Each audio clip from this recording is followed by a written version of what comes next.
Olá, estamos iniciando o programa Valorizando a Vida.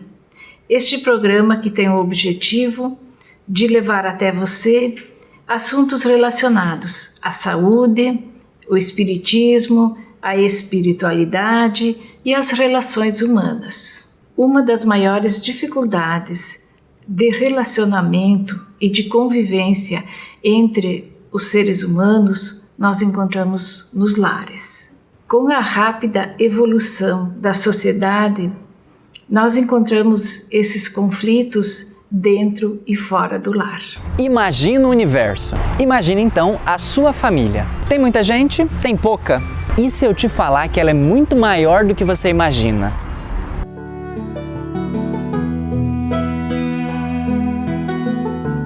De fato, como dizem por aí, a família é um mecanismo divino. Não importa muito o formato, o que importa é que esse núcleo de convivência é fundamental para a nossa evolução.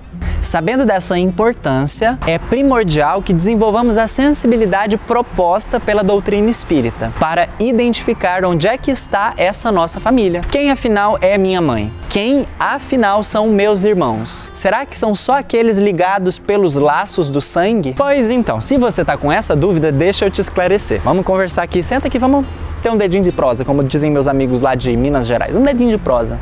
Não é só essa a nossa família. Temos sim essa família carnal. Pai, mãe, tio, tia, avô, avó, irmão, irmã e por aí vai. E dos formatos mais variados do possível, beleza? Porém, os laços familiares não acabam por aí. Existe ainda a família espiritual, as almas às quais nos sentimos ligados pelos laços mais profundos existentes. Nesse segundo caso, o que determina a vinculação é primordialmente o coração. É sintonia, amor à primeira vista, sabe? Nesse grupo entram os amigos, amigo mesmo, daqueles que a gente pode contar pra tudo. São aqueles que encontramos ao acaso, no serviço, na faculdade, no centro espírita e levamos pra vida toda. Sabe aquela pessoa que você ama sem saber como explicar? Pois então, família espiritual é um laço que vale a pena ser apertado, não é? O que você talvez não saiba é que há um propósito nessa organização. É como se Deus estivesse nos preparando para um próximo estágio de amor.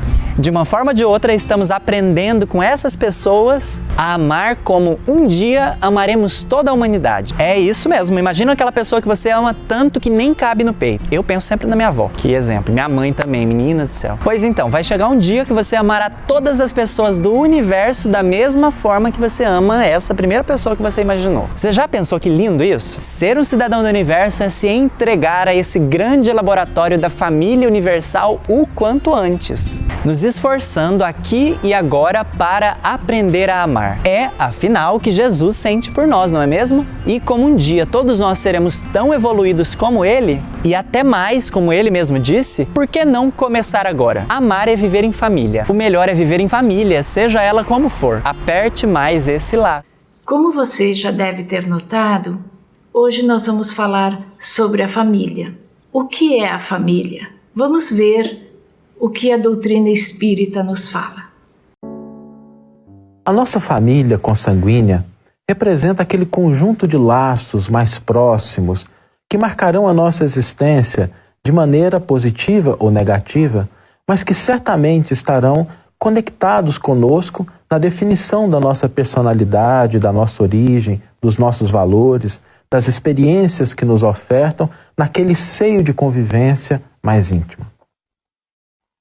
A doutrina espírita nos esclarece que, para muito além das relações meramente materiais, quando nos reunimos no seio de uma família, trazemos ali os desafios de que necessitamos para o nosso crescimento. Bem verdade que a família, nos dias atuais, sofre ataque de todos os lados, que fragilizam-lhe a estrutura, que incentivam o individualismo. Mas a família é o primeiro núcleo de uma sociedade mais justa, de uma sociedade mais feliz. É nas relações familiares que nós estabelecemos as primeiras noções de convivência, de respeito, de interesse pelo próximo. É ali que nós estabelecemos a possibilidade de resignarmos diante de situações difíceis, de nos sacrificarmos pelo próximo.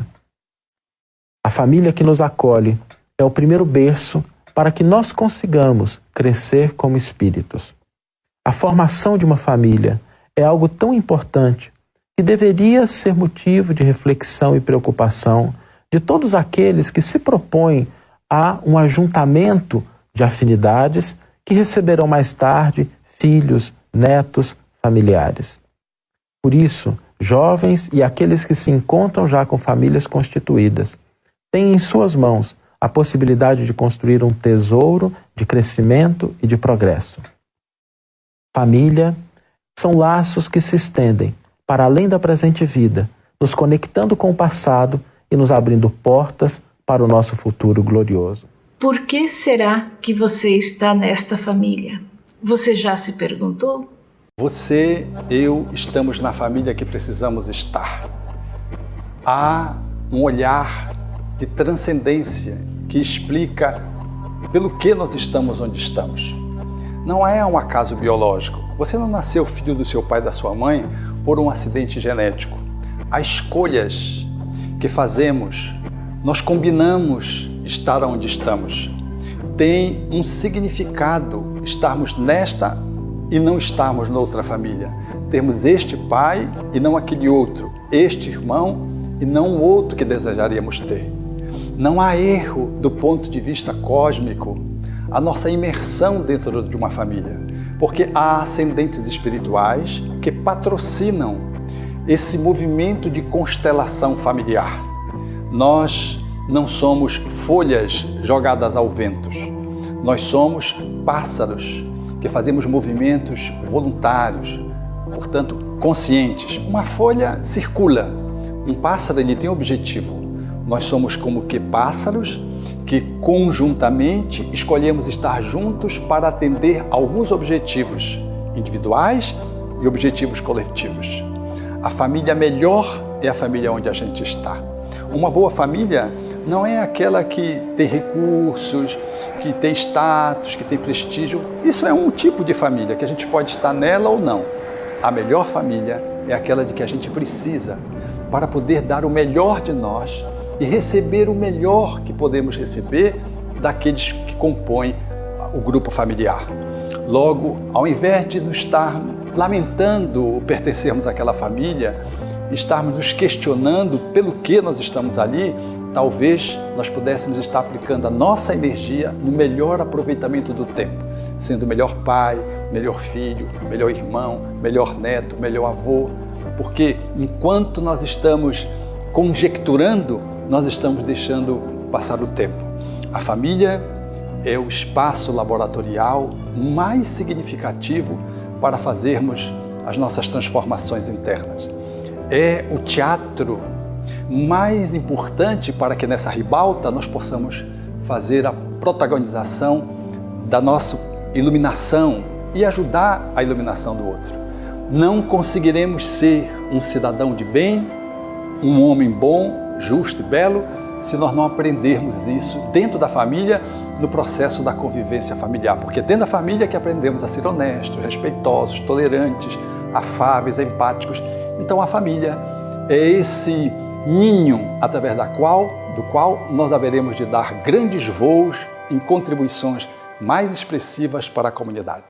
Será que a doutrina espírita explica as dificuldades de relacionamento familiar, as dificuldades de relacionamento entre pais e filhos e ainda os nossos filhos difíceis? Vamos ver o que a doutrina espírita nos explica. Todo desejo, todo pensamento gera uma corrente mental. E onde há corrente mental, há associação. Por isso as almas se associam segundo leis divinas e imutáveis. Nós sempre atraímos as pessoas e as circunstâncias que se afinizam com o nosso modo de ser, com o nosso modo de sentir, com o nosso modo de pensar. Considerando isso, é correto dizer que todos nós escolhemos os nossos pais, porque nós temos os pais adequados à nossa afinidade, adequados ao nosso momento atual de pensamento e de sentimento, ainda que inconsciente. quer esses pais representem uma dádiva, quer representem eles um desafio para a nossa vida. Portanto, na visão espírita, é o reencontro de antigos personagens que já se conhecem há muito tempo. Na maior parte das vezes, são espíritos que já tivemos vínculos, os familiares que se encontram na atual encarnação. Eles poderiam ser, no passado, primos, amigos, ter uma relação de empregado-empregador. Está escrito no Evangelho segundo o Espiritismo que essas almas simpáticas se encontram e no meio delas nascem também aqueles espíritos com grandes diferenças. Tendo em vista a aproximação e a diminuição dessas dificuldades que foram construídas, às vezes, pelos laços dos desafetos, os laços de disputas, de guerras, de rancores profundos, e somente a reencarnação poderia ajustar dentro da consanguinidade pelos laços de família. Nesse sentido, ninguém está no lar errado. Ninguém tem pais inadequados. Ninguém tem pai ou a mãe por acaso.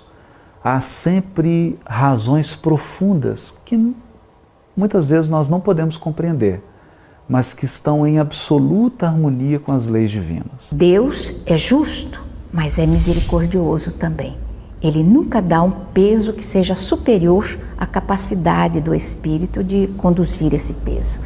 Então tudo entra dentro de uma programação divina. O espírito tanto pode falir nessa reencarnação, quando ele pode, com seu esforço, superar. Aliás, é para isso que o Consolador veio, para esclarecer as pessoas, para logicar com as pessoas. A reencarnação tem essa finalidade, a finalidade de uma nova oportunidade, uma nova experiência, tendo em vista o processo evolutivo de todos. E ao contrário do que se imagina, não estão na família apenas os indivíduos antipáticos, aqueles que não se dão. Está no Evangelho segundo o Espiritismo a colocação de que na maior parte das vezes se encontram na família espíritos simpáticos. O pai que nós temos hoje, a mãe que nós temos hoje, é a melhor experiência para o dia de hoje. E nós devemos, ainda que se tratem de criaturas que nos tragam aborrecimentos, preocupações, devemos recebê-los com todo o respeito, com toda a honra, com todo o amor, sabendo devolver em afeto, em dedicação, o que eles merecem. Então, nós estamos reunidos num ambiente complexo, sim, é verdade, mas é através desses conflitos familiares, dessas situações, que vamos evoluindo. Diríamos que as brigas que existem na família se devem muito mais pela nossa dificuldade evolutiva, pela nossa pouca evolução, do que tanto mais por serem espíritos inimigos, como muitos pensam. Bom, os conflitos eles podem nascer da divergência de interesses, de ponto de vista, de visão de mundo, né? Os pais, alguns infelizmente, apesar de ter uma certa idade, ainda continuam arraigados nas suas experiências de adolescentes, no seu tempo, e é muito comum os pais dizerem isso, no meu tempo, não é? Parece que só existiu aquele tempo bom, não existe mais nada de interessante. Então, essa rigidez de postura, de achar que o seu tempo é o melhor modelo para todos, gera um conflito com os filhos que estão nascendo numa outra época. A gente se pergunta, por que Deus permite que um desafeto, um grande inimigo do passado, venha na figura de um filho ou de uma filha? É porque Deus espera, anseia que a gente converta o desafeto de ontem no amor de hoje. E Ele usa o amor filial, esse amor natural que uma mãe e um pai sentem por um filho, como cura. Então não resista. Deixe que o amor paternal, o amor maternal, cure a relação que você tem com seu filho ou com a sua filha. Quando os pais se colocam com os filhos na mesma posição, como se fossem apenas amigos de um pai e uma mãe, pode ser amigo dos seus filhos e deve, mas jamais abrir mão do papel de pai e de mãe. Porque amigos os filhos terão muitos, mas pai e mãe terão aqueles a que eles devem se reportar. E, portanto, nessa posição, nós não estamos num regime de horizontalidade. Do ponto de vista do funcionamento familiar, há que ter essa hierarquia na qual os pais eles têm a função de educar os filhos e têm a responsabilidade civil e espiritual disso.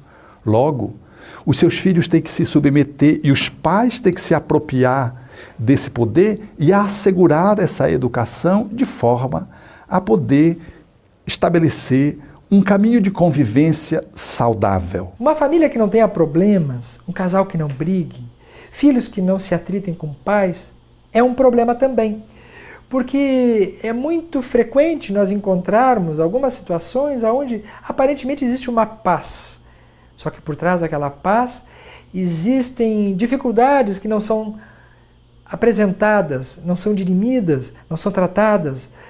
E por conta disso surge uma estagnação no processo de crescimento. Diríamos que uma família que briga unida permanece unida.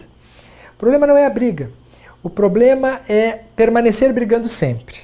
É assim que os conflitos precisam ter a maturidade, principalmente por parte dos pais, no encaminhamento dessas situações, onde o respeito e, naturalmente, o diálogo devem fazer parte desse caldo de cultura positiva, em que mais tarde veremos os resultados.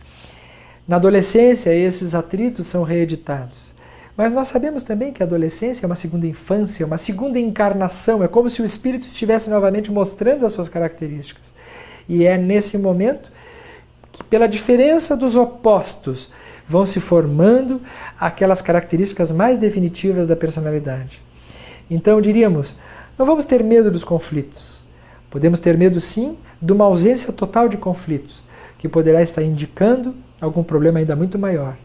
Vamos trabalhar com os conflitos, sim, num ambiente em que o respeito, o diálogo serão a solução dessas dificuldades. Então, os pais precisam manter o equilíbrio cuidando dos seus filhos numa autoridade amorosa, numa convivência saudável, que premie o diálogo e a exemplificação do bem que eles preconizam para os seus filhos nas suas falas. Até brincam que toda família tem uma ovelha negra. Não é uma ovelha negra. Dentro da lei de solidariedade e do amor, o mais complicadinho nasce numa família mais harmônica. E às vezes tem educadores maravilhosos que têm vários elementos difíceis na família. E às vezes, num exemplo de renúncia, pais maravilhosos aceitam um elemento muito difícil, que para os menos avisados representa dor, mas que à luz dos séculos é o amor em ação. A gente aprende muito com os filhos. Com crianças especiais, a gente aprende muito mais. Quando um lar recebe uma criança portadora de necessidades espirituais, portadora de dificuldades, sejam elas físicas, ou dificuldades psíquicas, ou dificuldades emocionais, dificuldades cognitivas, é porque Deus confia naquele pai, naquela mãe, confia naquela família como guardiães, como pessoas que serão capazes de redirecionar o destino daquela alma que nasce. Do ponto de vista reencarnatório, essa criança especial é um espírito como nós, que hoje está nessa condição por alguma coisa que ele fez no passado que gerou alguma alteração orgânica ou psíquica. Invariavelmente, os pais estão implicados nesta alteração, nessa deficiência, se for o caso, não é? Porque tiveram algum tipo de relacionamento no passado onde favoreceram para que a pessoa tivesse essa alteração no físico ou no seu psiquismo.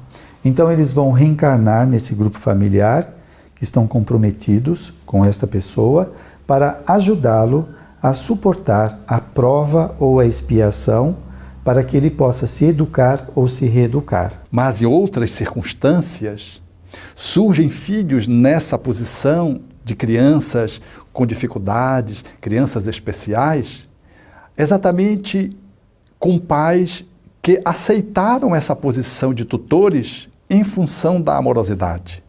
São espíritos que, por amor e não por dívida, decidem receber almas queridas que fracassaram para lhes ajudar no na retomada evolutiva, nesse recaminho do qual eles se extraviaram. Quando alguém já nasce doente, é porque ele está a caminho de curar-se. E a doença muitas vezes é um instrumento utilizado pela providência divina para curar a alma. O corpo nasce doente, mas quem está sendo curado é a alma. E os pais, a família, são indispensáveis nesse processo, são preparados, recebem um amparo muito especial da espiritualidade, recebem um reforço espiritual, porque Deus e os amigos espirituais sabem que aquela família precisa, que a tarefa deles é muito importante. E numa próxima existência, provavelmente ele já vem com o corpo, por exemplo, numa condição mais favorável. E há também pais que recebem espíritos especiais, mas que trazem competências, genialidades, aptidões incomuns porque estão acima da média. São crianças que estão acima da média no campo da emocionalidade, da inteligência emocional, inteligência intelectual, inteligência musical, inteligência artística, inteligência matemática. Crianças que trazem algum tipo de genialidade, os pais também se beneficiam, porque tem que lidar com uma criança incomum, que requer também habilidades que eles habitualmente não têm.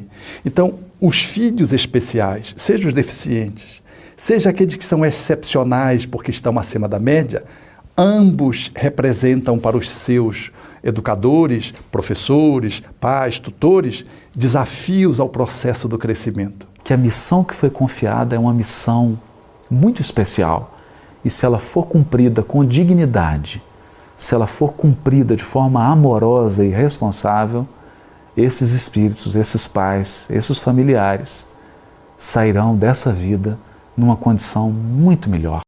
Se nós estamos com a família que necessitamos, além do diálogo, do respeito, de que forma nós podemos harmonizar o nosso lar, a nossa família, para que nós tenhamos uma boa convivência? Vamos então acompanhar o vídeo.